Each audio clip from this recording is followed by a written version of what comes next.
But what I've found is that by working on myself in these areas, y'all, I'm attracting better men.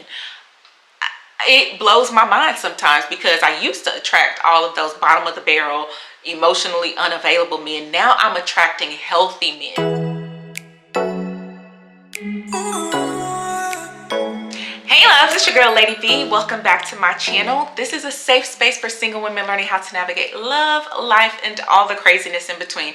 If that's you, sis, be sure you hit that like button and subscribe to my channel below so that you never miss out on when I upload. All right, so in today's video, I just want to share with you all 3 things that I have been implementing in my singleness. These are things that have helped me to protect my peace, gain clarity on the dating scene, and have helped me to become an even better version of myself. So if that's something that you're interested in, then keep on watching. All right, y'all, so I have my notes with me for today's video because I want to make sure that I don't miss anything. But the first thing that I have been implementing in my singleness has been to create boundaries around social media.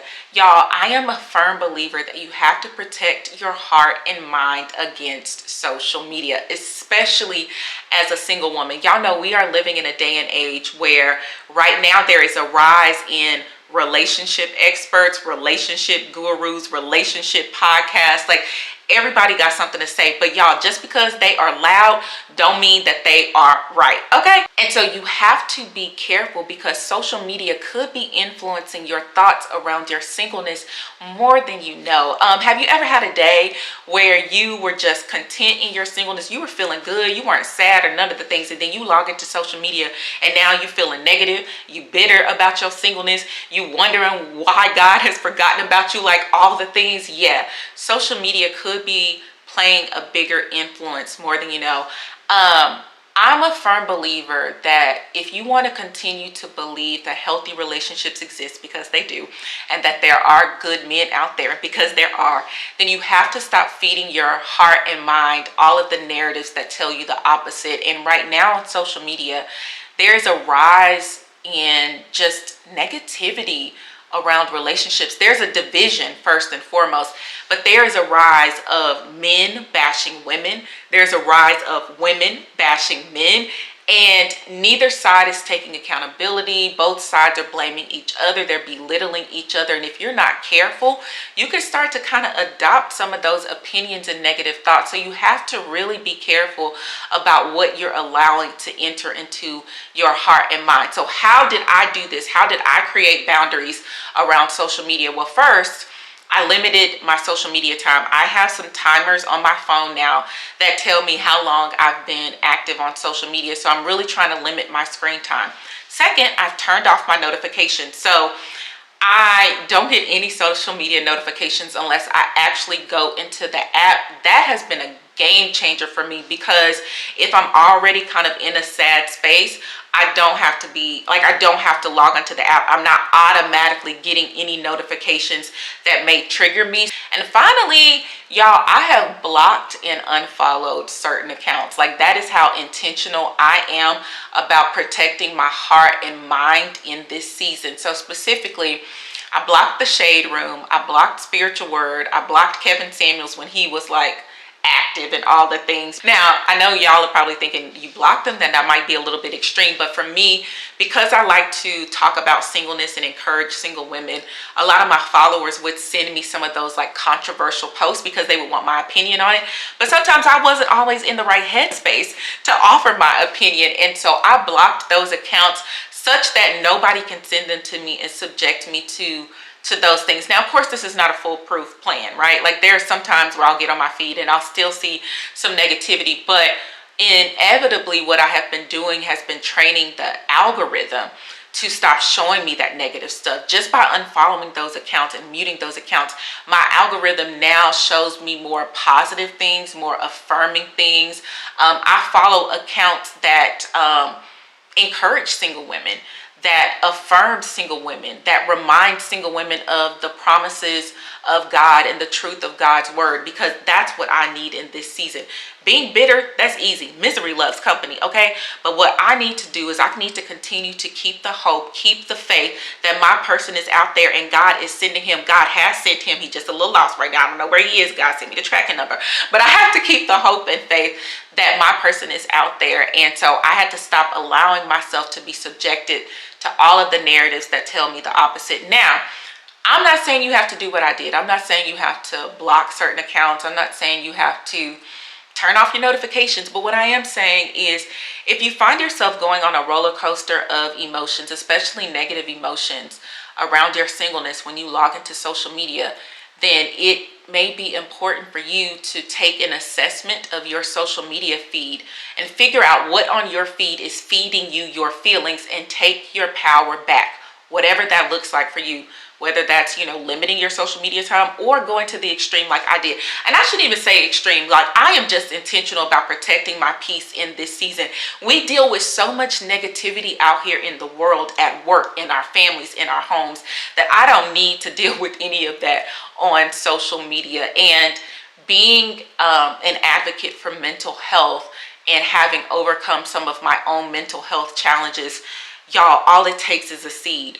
All it takes is one post that you see, one comment that you see, that will then start to create this kind of like domino effect in you, to cause you to start doubting your worth, to start causing you to feel like you're never going to get married, to cause you to feel like God has forgotten about you. So yeah, you really got to be protective of what you allow to enter into your heart and mind with respect to social media. All right, so another life-changing thing that I have been implementing in this stage of my life, in my singleness journey, has been to just be more protective about sharing my dating experiences, including what I share, who I share with, and when I share. So I'm already private about what I share online with respect to my dating life. If I'm dating a guy, I'm not posting him or whatever. And it's not because I'm trying to hide him or anything, but it's just because I want us to build our own solid foundation. I don't need no influence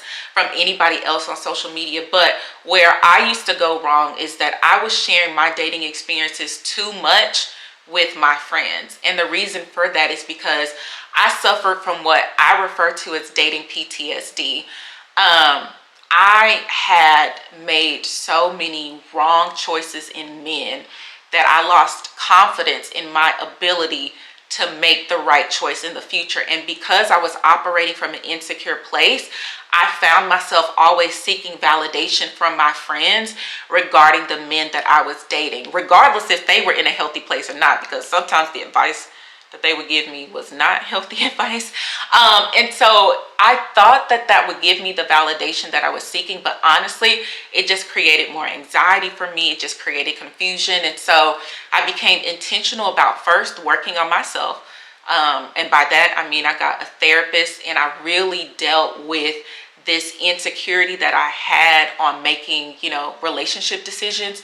And a lot of what I unpacked in therapy allowed me to get that confidence back. It allowed me to identify red flags. It allowed me to heal from some trauma that was causing me to select men based off of my trauma, right? What was happening was that I was trauma bonding with men and confusing that as a connection, and therefore I would keep being in these situations where my trauma was attracted to that person. My trauma was attached to that person, not me, right? Once I got healthy, once I got healed, I started to be able to see things differently, and I started to operate from a healthy place. And so I was no longer trauma bonding with people and calling it a connection. And so now I'm just in this space because now I'm confident, right? I'm confident in my ability to discern and to identify red flags. Now I just want to hear from God, right?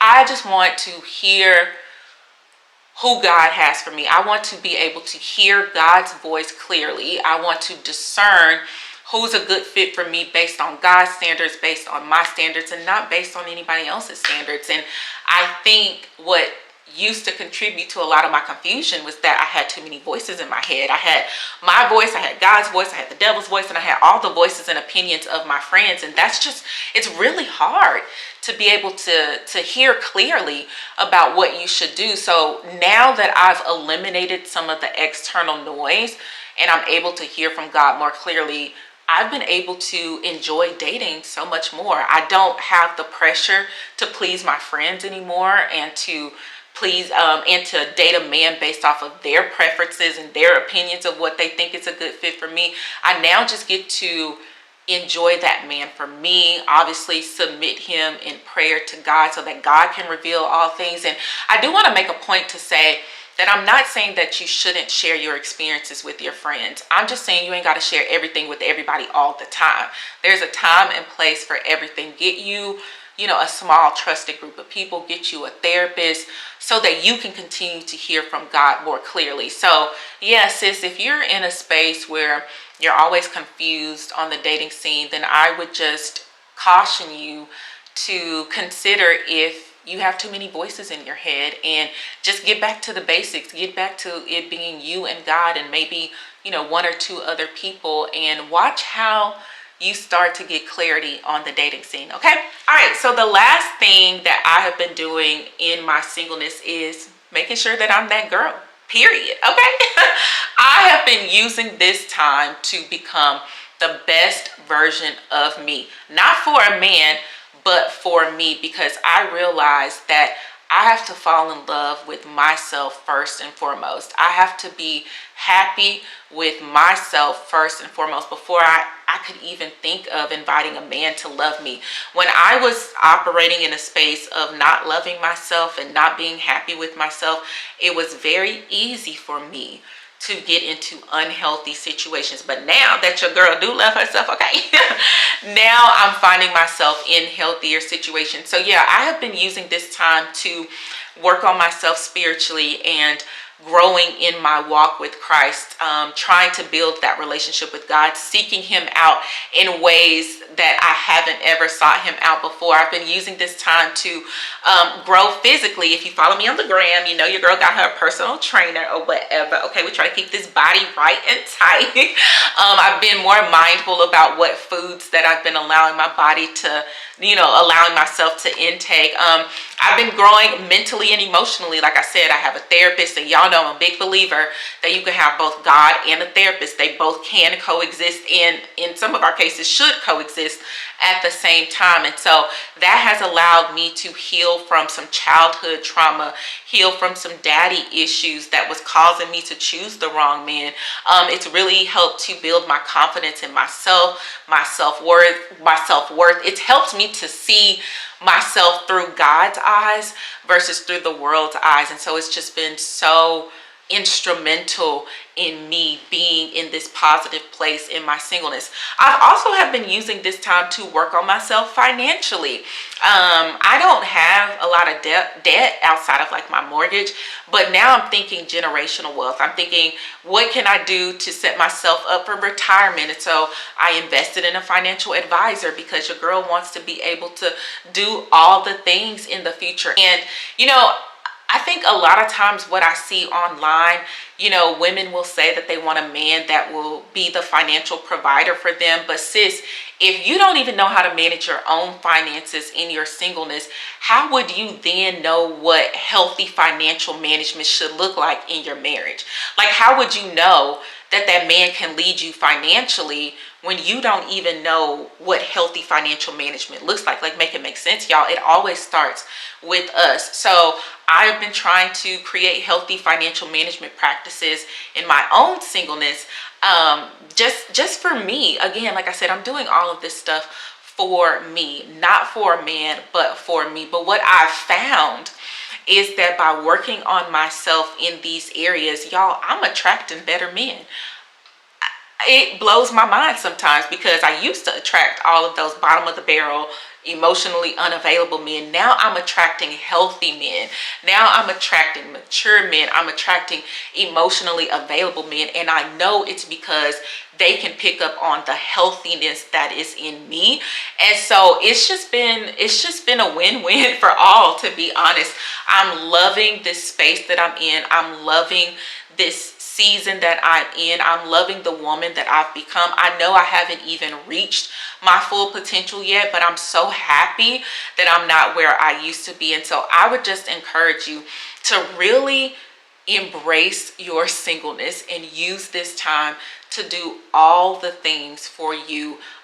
Grow in the areas that I've listed: spiritually, mentally, emotionally, financially, physically, but also, even more than that, live your life, okay? Travel the world, write that book, start that business, start that YouTube channel, do all the things, and watch how not only does your overall quality of life change, but watch how there's a trickle down effect, that your life will change, your relationships will change, maybe even your love life will change. Who knows, okay?